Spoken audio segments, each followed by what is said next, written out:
6:45 a.m. This is the Sri Lanka Broadcasting Corporation. The news edited by J. Yogaraj and read by Mario Vijayavardhana. The headlines. Sri Lanka has expressed its willingness to work with the UNDP and continue its cooperation. Minister Dr. Bandula Gunawardena says the Odyssey weekly railway services will be increased from this week. The Private Bus Owners Association says the private bus transport will be increased up to 90% this week. The Batalegoda Paddy Research Centre has introduced 4 new paddy seeds which suit organic fertilizer cultivation. The Sapugaskanda refinery to resume operations this week. Power cuts of 1 hour and 20 minutes for the next 2 days. The ministry to decide on changes to the weekly fuel quota from today.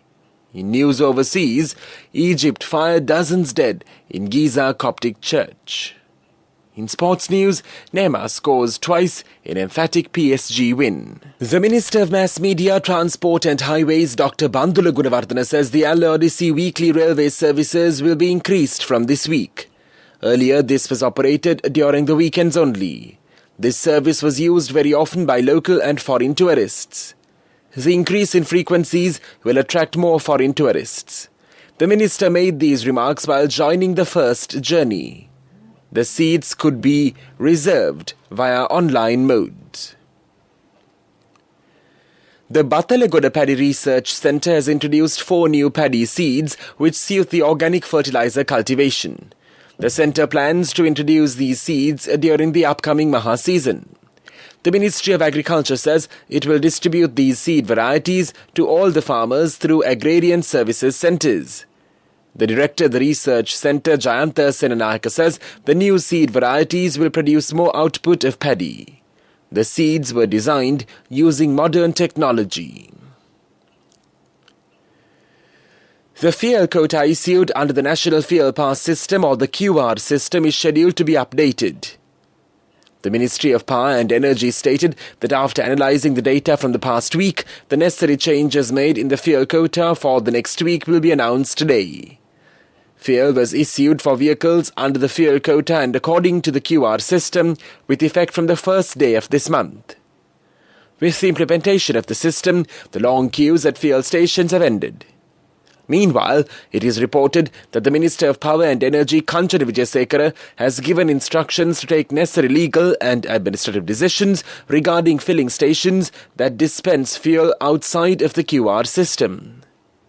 The Minister has instructed the Ceylon Petroleum Corporation CPC to check the quantity of fuel distributed to all the fuel stations and the data on fuel release using the QR system and to take necessary legal action against the fuel stations that have released fuel outside of the relevant system. This news broadcast comes to you from the Sri Lanka Broadcasting Corporation. The Sapugaskanda oil refinery is scheduled to resume operations from this week after being closed down for several months due to crude oil shortages. Minister Kanchana Wijesekara said that it is planned to commence operations of the refinery after the unloading of the crude oil shipments that arrived in the island. A ship carrying 100,000 MTs of crude oil was scheduled to reach the island and its sample testing will be done. In addition, another ship carrying 120,000 MTs of crude oil is scheduled to arrive in the island between the 23rd and the 29th of August. Accordingly, the refinery is expected to commence operations by mid-next week, the minister said. The Public Utilities Commission of Sri Lanka PUCSL says it has approved power cuts of 1 hour and 20 minutes for today and tomorrow the 16th. Accordingly, power cuts on Monday the 15th and Tuesday the 16th will be imposed as groups A, B, C, D, E, F, G, H, I, J, K, L, P, Q, R, S, T, U, V and W, 1 hour and 20 minutes between 5 p.m. and 9 p.m. The Private Bus Owners Association says private bus transport will be increased up to 90% this week. As the fuel situation has returned to normalcy, the association decides to increase its transport services. However, the association requests the Sri Lanka Transport Board to provide the necessary diesel fuel stocks to village-level private bus operators to make those services return to normalcy. The Ministry of Wildlife and Forest Resources Conservation says that the human-elephant conflict has increased within the past 3 years. The ministry points out that a total of 1,110 elephants and 376 people have died due to the human-elephant conflict in the years 2019, 2020 and 2021 alone. In 2019, there were 407 elephant deaths and 122 human deaths, 328 elephant deaths and 112 human deaths in 2020, and 375 elephant deaths and 142 human deaths in 2021, it said. The Ministry of Wildlife and Forest Resource Conservation stated that in the first 4 months of this year alone, 47 elephant deaths and 34 human deaths have been reported due to human-elephant conflict. The figures were revealed during a discussion held on the human-elephant conflict at the Lunugambehera Wildlife Office, chaired by Minister Mahinda Amaraveera.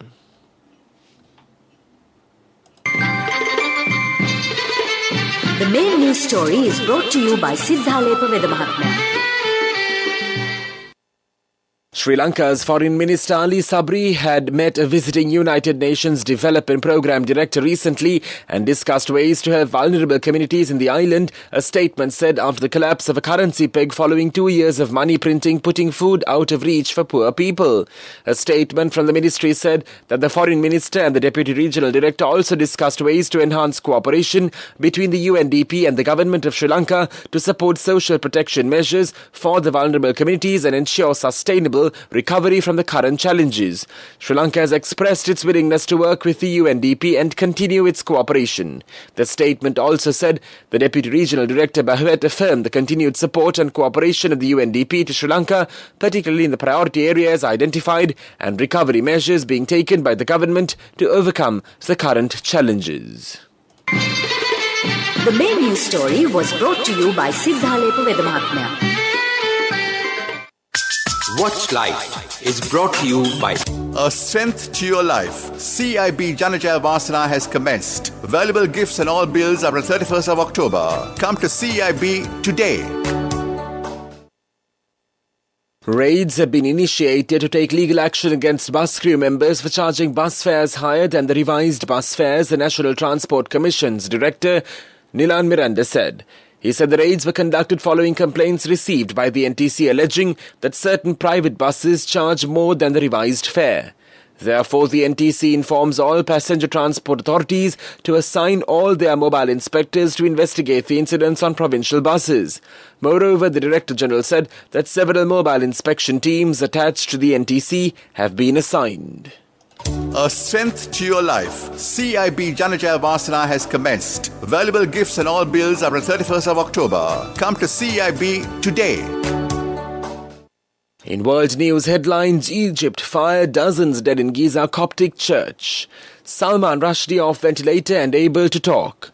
Western Wall, several injured in Jerusalem shooting. At least 41 people have died in a fire at a church in the Egyptian city of Giza, officials say. An electric fire broke out as 5,000 worshippers gathered for mass at the Coptic Abu Sifin church, security sources told Reuters. The fire blocked an entrance, causing a stampede, the sources said, adding that many of those killed were children. Dozens are thought to be injured. Fire services say the blaze has been brought under control. Author Salman Rushdie has been taken off a ventilator and is able to talk again a day after being stabbed. Mr. Rushdie, 75, was attacked while speaking at an event in New York State and was in a critical condition. He has faced years of death threats for his novel The Satanic Verses, which some Muslims see as blasphemous. At least 8 people have been injured after a gunman opened fire on a bus near the Western Wall in Jerusalem's Old City, Israeli officials say. The suspect opened fire as the pilgrims were returning from prayers at the holy site. 2 people, including a pregnant woman, are in a critical condition. The gunman fled but is now said to have turned himself in. The Western Wall is one of the holiest sites in Judaism. Thousands travel to pray there every year. And now the main points of the World News segment once again. Egypt fire, dozens dead in Giza Coptic Church. Salman Rushdie off ventilator and able to talk. Western Wall, several injured in Jerusalem shooting. That was World News. And now in development news, the Colombo Bourse continued its upward momentum, reaching back to 9,000 plus levels amidst recording 6 billion rupees turnover due to local and foreign investor interest on heavyweight stocks with positive sentiment surrounding. Thus, the all-share price index increased by 321.3 points, plus 3.7% to close at 9,027.5 for the day, whilst S&P SL20 indexes gained. Sports News is brought to you by Sampath Bank. We present your future. Neymar scored twice as PSG made it to League One wins from 2 under new boss Christophe Galtier with a resounding defeat to Montpellier. While Kylian Mbappe saw a first-half penalty save, PSG went ahead through Falaye Sakho's own goal. Neymar scored from the spot and headed his second to put the hosts 3 up. Bobby Kazri and Enzo Chato were on target for Montpellier. But Mbappe and Renato Sanchez's goals ensured another emphatic win for PSG. Cash through NSP globally and win wonderful gifts locally. From October 1st, 2021 to December 31st, 2022. Remit a minimum of $100 or an equivalent amount in any foreign currency 3 times through NSB U Trust. Business News, sponsored by National Savings Bank, the safest place for your money. Dialog Axiata PLC and Dialog Axiata Group announced its consolidated financial results for the 6 months ending June 30th, 2022, recording a consolidated revenue of 81.6 billion rupees for 1H 2022 and 43.3 billion rupees for Q2 2022. Despite the challenging environment witnessed in Q2 2022, the group sustained its consistent performance to record strong revenue growth across all business segments, namely mobile, fixed line, digital pay, television, international and tele-infrastructure relative to prior periods, namely year-to-date and quarter-on-quarter. Business News, sponsored by Cash through NSP globally and win wonderful gifts locally. Will you be the lucky winner of the NSP Golden Jubilee? 50 gold sovereigns for the top prize winner of the NSP Golden Jubilee. Scooters for the 10 second prize winners. iPhones for the 10 third prize winners. Mountain bikes for the 29 fourth prize winners. From October 1st, 2021 to December 31st, 2022. Remit a minimum of $100 or an equivalent amount in any foreign currency 3 times through NSB U Trust.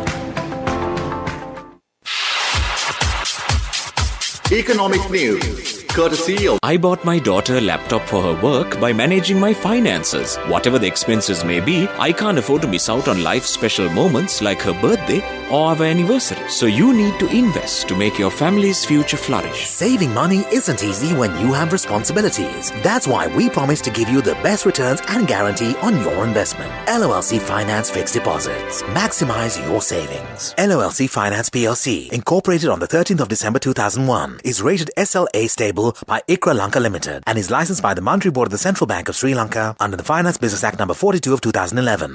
Sri Lanka hopes to get around $50 million in export revenue from locally made liquor sales in 2023, the Commissioner General of the Excise Department of Sri Lanka, MJ Gunasiri, said.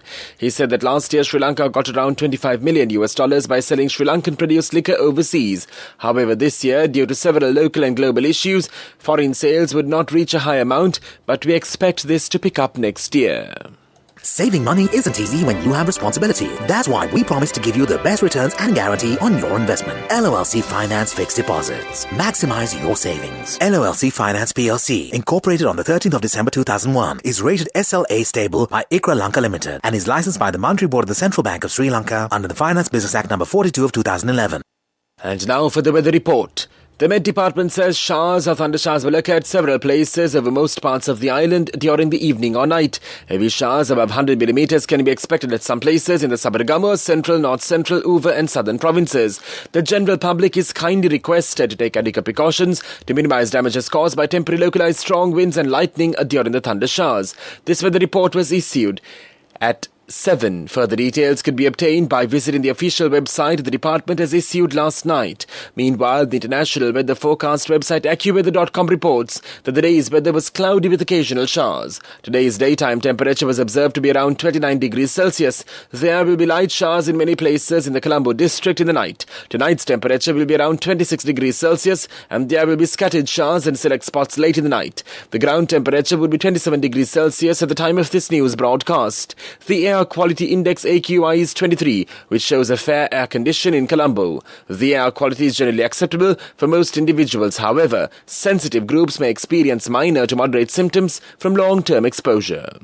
That was the weather report, and now the headlines of this news broadcast once again. Sri Lanka has expressed its willingness to work with the UNDP and continue its cooperation. Minister Dr. Bandulu Gunawardena says the Alla Odyssey weekly railway services will be increased from this week. Private Bus Owners Association says the private bus transport will be increased up to 90% this week. The Batalegoda Paddy Research Centre has introduced 4 new paddy seeds which suit organic fertilizer cultivation. The Sapugaskanda refinery to resume operations this week. Power cuts of 1 hour and 20 minutes for the next 2 days. The ministry to decide on changes to the weekly fuel quota from today. In news overseas, Egypt fire dozens dead in Giza Coptic Church. In sports news, Neymar scores twice in emphatic PSG win.